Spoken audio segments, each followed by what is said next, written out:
Growing up, I was taught that food is nature's medicine and has a direct effect on our health.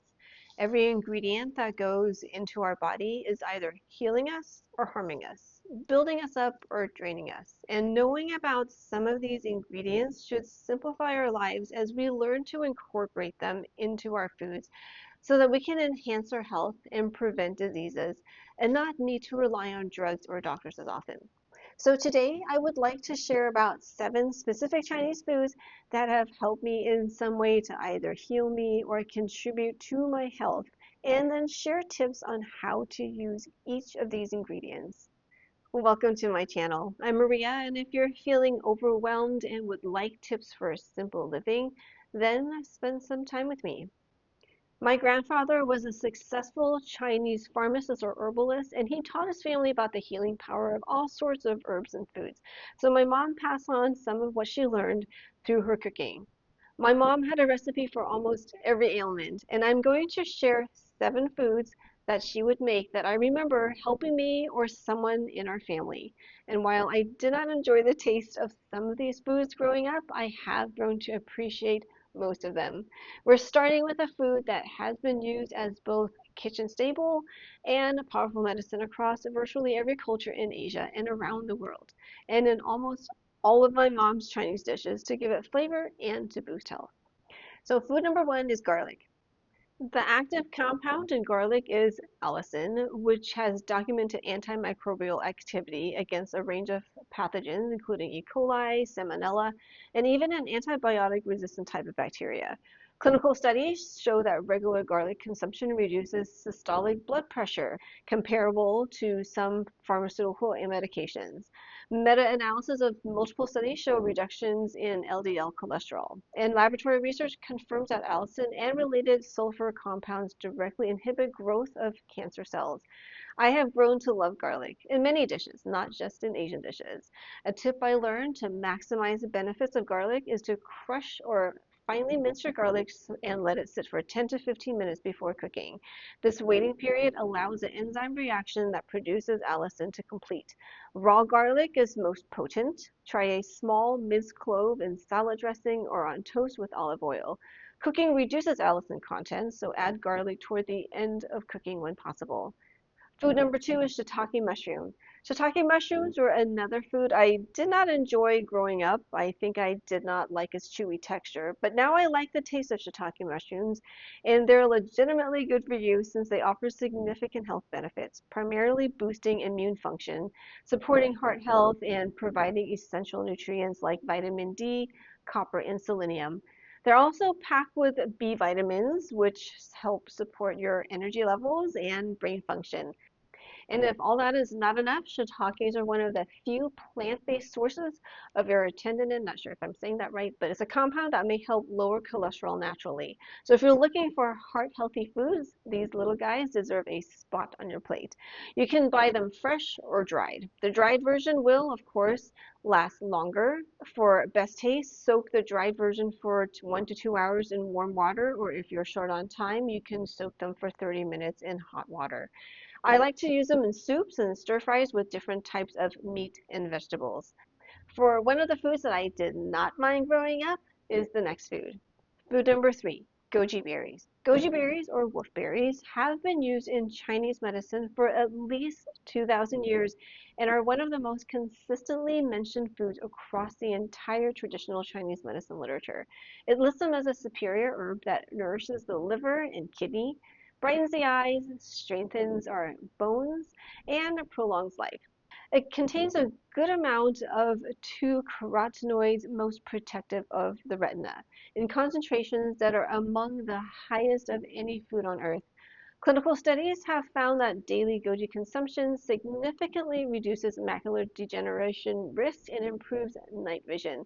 The unique polysaccharides in goji berries have also shown anti-inflammatory properties, neuroprotection, and significant anti-aging effects at the cellular level.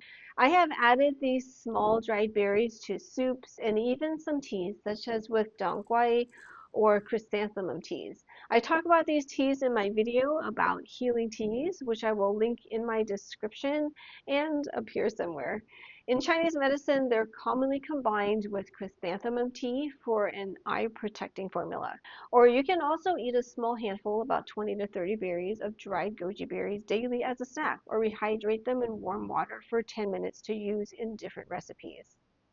Food number 4, fresh ginger. I know I mentioned this in my video about different healing teas, but I have to mention ginger under foods because it is one of the most fundamental ingredients in both Chinese cooking and Chinese medicine. The clinical evidence for ginger's anti-nausea effect is among the strongest in all herbal medicine research. For inflammation, gingerols inhibit the same enzymes that ibuprofen and aspirin target, but without the gastrointestinal side effects. I'm honestly not a big fan of ginger in food unless it is blended well into the dish. If I see slices or chunks of it, I will pick it out. So I do appreciate the powdered form, but I do like fresh ginger tea mixed with lemon and honey. This next food is an interesting one and an ingredient that I have only found in Asian supermarkets. Food number 5, black Whittier mushroom. Out of the different types of mushrooms my mom made in dishes, I like this one best. Black Whittier mushroom, also called black fungus or cloud ear, is one of the most frequently consumed medicinal foods in all of Chinese cuisine. You usually buy it in its dried form, and when rehydrated, it is slippery, gelatinous, almost translucent black. In traditional Chinese medicine, or TCM for short, it is classified as a blood-nourishing, blood-cooling food that resolves blood stasis, meaning it helps move sluggish, sticky blood and improves circulation and reduces the risk of dangerous clots that cause heart attacks and strokes. It is also rich in iron, one of the best plant sources available, making it particularly valuable for anyone with anemia or iron deficiency. Its prebiotic polysaccharides feed beneficial gut bacteria, and its adenosine content has been shown to lower blood pressure. I like this mushroom in stir fries and some soups. To use, soak dried black Whittier in cold water for 30 minutes until fully rehydrated. They expand dramatically. Trim the tough base, then use in soups, stir fries, or even cold salads. This next food tastes awful to me, but if you can eat it, you will reap a lot of health rewards. Food number 6 is bitter melon. Every once in a while, especially in the winter, my mom would make bitter melon soup, and I hated it and still avoid it. But the memory of the soup is forever etched in my mind and taste buds. I have never made it as an adult, nor do I intend to, but I mention it because it does have healing properties, which I know I am missing out on. Some of my family members love it, but do admit it is an acquired taste. It tastes exactly like its name, intensely, aggressively, unforgivingly bitter, and yet it is consumed enthusiastically across southern China precisely because of this bitterness. Maybe people take it as a challenge. This melon is specifically prescribed to clear heart toxins, benefit the eyes, and detoxify the blood. For those of you trying to manage blood sugar levels, multiple clinical trials have shown that bitter melon significantly lowers fasting blood glucose and HbA1c levels in people with type 2 diabetes. In some studies, producing effects comparable to the pharmaceutical drug metformin. Beyond blood sugar, multiple studies demonstrate anti-cancer activity, particularly against breast, colon, and prostate cancer cells. So if you're new to bitter melon or would like to give it a try, start with very small amounts. The bitterness is an acquired taste to which I never got. To reduce the bitterness, slice thin, salt lightly, let sit for 15 minutes and rinse. Unfortunately, this doesn't take away the bitterness, but makes it more tolerable for a lot of people, but still not me. You can then add to soup or stir fry with eggs and fermented black beans for the classic Cantonese preparation, which my mom made. And I would take a bite and pretty much complain the whole time. But if you try this food, let me know in the comments what you think. For a non-bitter, more versatile, and better tasting ingredient, try the next food. Food number 7 is Job's tears. Job's tears, also known as Chinese pearl barley or koax seeds, is a very important food in traditional Chinese medicine. It looks like a large pearly white grain, slightly larger than a regular barley kernel, and has a mild, slightly nutty flavor when cooked. The modern research on this food has produced some genuinely remarkable findings, particularly in oncology.